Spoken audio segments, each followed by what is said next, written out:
Baik jamaah yang dirahmati Allah Subhanahu wa taala,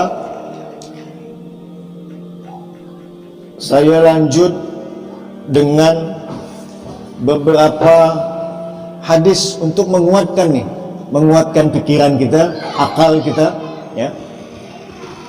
Mana sebidul? Punya penghapusnya? Maaf. Ini sini.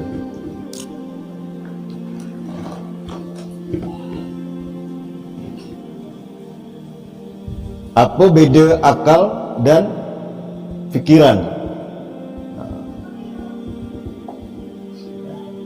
Karena kalau belajar tauhid tidak digunakan akal dan pikiran, berat, ya, sangat berat. Karena harus menggunakan akal sepenuhnya dan juga menggunakan pikiran untuk memulainya, ya kan?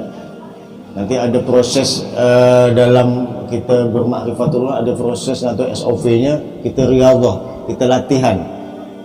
Nanti saya sampaikan tahapan. Kita mulai dulu dengan apa itu akal. Akal ini adalah tempat nampung ilmu. Tempatnya itu akal. Ya. Kalau sudah ada ilmunya di akal ini, maka menjadi apa? Menjadi tahu gitu kan? Tahu. Kalau sudah tahu, menjadi apa dia? Menjadi pengetahuan. Itu akal, fungsi akal. Nah, sedangkan pikiran ini adalah kemudi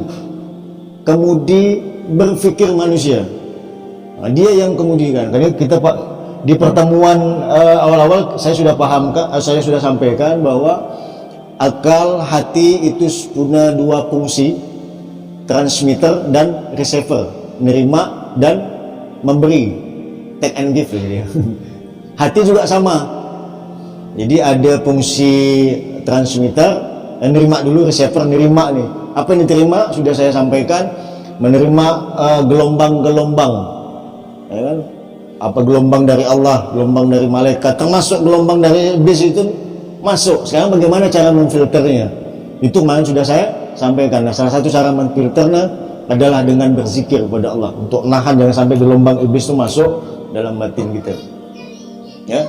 Nah, zikir yang paling kuat, afdalu zikir fa'lam annahu la ilaha illallah. Itu zikir yang untuk menahan jangan sampai gelombang energi yang buruk dari iblis itu masuk. Biarkan dia yang masuknya adalah gelombangnya Allah, gelombangnya para malaikat. Nah, itu secara ilmiah. Itu juga sudah pernah Anda sampaikan juga di pertemuan sebelumnya, ya. Tapi malam hari ini kita akan coba diskusi atau mengkaji mengenai apa itu makrifatullah, bagaimana SOP-nya dan bagaimana cara mempraktekannya. Dan kita insya Allah, ya kan, hakikinya atau hakikatnya kita ini sebagai manusia, apa sih yang dimaksud dengan diri itu? Mau nggak dikasih tahu? Ya, kawan-kawan yang baru-baru, ya kan, nggak apa-apa, pelan-pelan. Setiap anak memulai taklim selalu review kajian sebelumnya agar selalu nyambung. Maklum manusia ini apa kita tak bawa buku, ya kan? Simpan di otak. Kena angin mamere, ya kan? Kena kopi 2 gelas senyap, tambah lagi bakwan apa dah. Jadi memang upayakan kawan-kawan. Maka kita terima kasih nih kepada media Islam Kalbar yang sudah menyempatkan diri untuk merekam kegiatan kita ini, dan insya Allah inilah sebagai bahan kita untuk belajar, ya kan? Mengingat kembali, walaupun nanti yang di-share itu enggak semuanya, tapi boleh di-share ke jamaah. Karena maklum kalau belajar tauhid nih, ya kan, sedap-sedap ngeri. Ini ngapa Ustaz ini ngajarkan ini nih, baik-baik sesat kata dia. Jelas sesat lah, akal kok kau tak mau datang ke taklim. Jadi akal itu lalu salah jadi. Maka terjadi akal itu tempatnya ilmu. Talibul ilmu itu wajib, ya kan? Tidak mau datang ke talibul ilmu, menuntut ilmu, tapi udah nyesatkan orang, ya kan? Nah ini, berarti kalau dia tidak mau cari ilmu, tidak akan tahu, tidak akan jadi pengetahuan. Dengan pengetahuan inilah salah satunya kita berani bergerak. Nah, berani bergerak di sini ini kan gerak. Saya akan jelaskan. Ada spidol gerak gitu.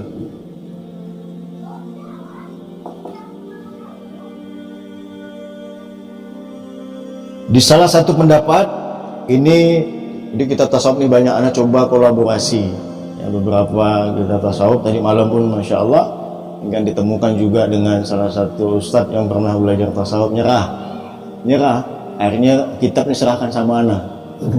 Tapi kita itu udah pernah dapat dulu di IAIN, namanya Kasful Hijab ya kan?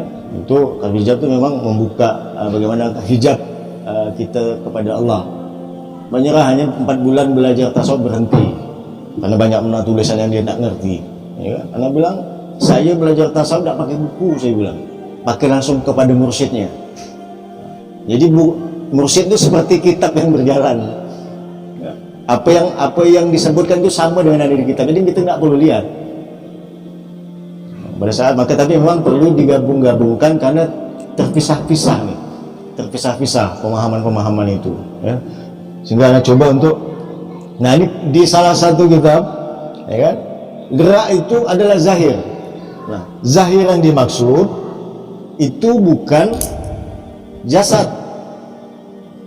Nah, kalau jasad ini ya, kalau jasad ini adalah batang tubuh kayak tangan, kepala, kaki ya, itu adalah batang tubuh. Nah, kalau misalnya saya mengambil sesuatu gerak, nah gerak ini disebut zahir, tangan saya disebut jasad. Nah itu salah satu pendapat di kitab tasawuf. Jadi berbeda ya, jasad dengan zahir sudah bisa bedakan ya, jasad sama zahir itu beda. Kemudian ada yang disebut batin ya kan? Ada yang disebut batin. Apa itu batin? Nanti kita jelaskan ya. Saya malam hari ini mau spesialkan membacakan beberapa hadis berkaitan dengan kalimat la ilaha illallah biar kuat di hati kita, padu belajar tauhid kan. Nanti takut-takut jadi anak sampaikan. Jadi faminha qalu Rasulullah sallallahu alaihi wasallam abdalu ma qultu ana wan nabiyyu min qalbi la ilaha illallah wahdahu la syarikalah. Yang kata Rasulullah, ucapan yang paling utama ku ucapkan, kata Rasulullah, dan diucapkan oleh para nabi sebelumnya adalah kalimat la ilaha illallah wahdahu la syarikalah. Lalu ditambahkan oleh, dan ini disebutkan dari hadis riwayat Malik dalam kitab Al-Muwatta'nya. Jadi kita terkenal Imam Malik itu guru Imam Syafi'i adalah kitab Al-Muwatta' ya. Itu hadisnya panjang-panjang. Anda pernah baca hadisnya panjang-panjang ya. Nah kemudian yang kedua diriwayatkan dari At-Tirmidzi, beliau menambahkan lahul mulku wa lahul hamdu wa huwa ala kulli syai'in qadir. Maka jadi lengkap ya, la ilaha illallah wahdahu la syarikalah lahul mulku wa huwa ala kulli syai'in qadir. Jadi itu dua hadis yang digabungkan, dari hadisnya Imam Malik dan hadisnya Imam Tirmidzi. Kemudian masih riwayat wa rawahu An-Nasa'i annahu qala afdalu dzikri la ilaha illallah wa ablu doa alhamdulillah. Yang kata Imam Tirmidzi dan An-Nasa'i meriwayatkan sungguh Rasulullah bersabda, zikir yang paling utama adalah la ilaha illallah dan doa yang paling utama adalah alhamdulillah. Kemudian warawan Nasa'i annahu qala Musa alaihi salatu wassalam. Jadi di suatu ketika Nabi Musa alaihi salam itu berjalan ya, karena Nabi Musa ini kan digelar sebagai kalimatur rahman. Jadi nabi yang bisa bercakap-cakap dengan Allah. Nah, jadi suatu hari Nabi Musa bertanya kepada Allah, ya Rabbi, alimni ma'adzukurka bihi wa aduka bihi. Ya kata Nabi Musa alaihissalam, ya Allah Tuhanku, ajarilah aku zikir yang aku gunakan untuk mengingatmu dan berdoa kepadamu. Nah, faqala, jadi Allah berkata, ya Musa, qul la ilaha illallah. Wahai Musa, katakanlah la ilaha illallah. Nabi Musa ini kan manusia juga kan. Ini nama manusia itu ada nafsu. Apa jawaban Musa? Nah, ini saya sambung hadisnya. Kata jawaban Musa, ya kan? Faqala Musa alaihi salatu wasalam, ya Rabbi, kullu ibadika yaquluna hadza. Ya Rabbi, semua hamba-hambamu mengucapkan zikir ini. Maksudnya tidak ada ke kalimat lain. Tidak ada ke kalimat lain. Kan semua hamba-hamba mengucapkan ini. Maksudnya dia minta sebuah zikir yang belum pernah dikasihkan oleh Allah kepada para nabi yang lain, kepada manusia yang lain. Minta zikir yang lain. Ini Nabi Musa ada timbul nafsu. Ya, tapi apa kata Allah? Wahai Musa, ya kan? Ucapkan la ilaha illallah. Karena tiada Tuhan selain Allah. Sungguh aku kehendaki adalah zikir yang engkau khususkan bagiku. Lalu Allah berfirman, wahai Musa, andaikan ketujuh langit, kemudian ketujuh bumi, sementara penjaganya bukan aku, kata Allah. Seandainya bukan aku, kata Allah, dari ketujuh bumi dan langit itu, dan diletakkan di salah satu timbangan kalimat la ilaha illallah ini, maka niscaya la ilaha illallah ini akan mengalahkan beratnya alam semesta ini. Ini berat. Begitu ini Nabi Musa bertanya kepada Allah. Saya lanjut. Rasulullah SAW bersabda, seseorang nanti di yaumil akhir itu akan didatangkan timbangan amal yang didatangkan kepadanya 99 kitab besar. Jadi kita nanti ini punya 99 kitab besar, itu semua amal kita. Buruk jahat ada di situ, baik dan jahat ada di situ. Nanti Allah datangkan itu. Ya. Yang panjang dan lebarnya sejauh mata memandang.